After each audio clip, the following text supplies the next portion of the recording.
بسم اللہ الرحمن الرحیم۔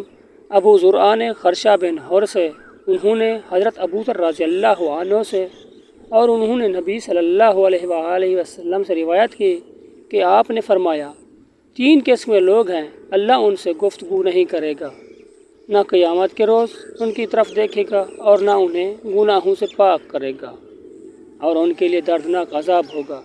ابو ذر رضی اللہ عنہ نے کہا، آپ نے اسے 3 دفعہ پڑھا۔ ابو ذر رضی اللہ عنہ نے کہا، ناکام ہو گئے اور نقصان سے دوچار ہوئے۔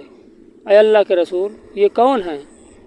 فرمایا، اپنا کپڑا ٹخنوں سے نیچے لٹکانے والا، احسان جتانے والا اور جھوٹی قسم سے اپنے سامان کی مانگ بڑھانے والا۔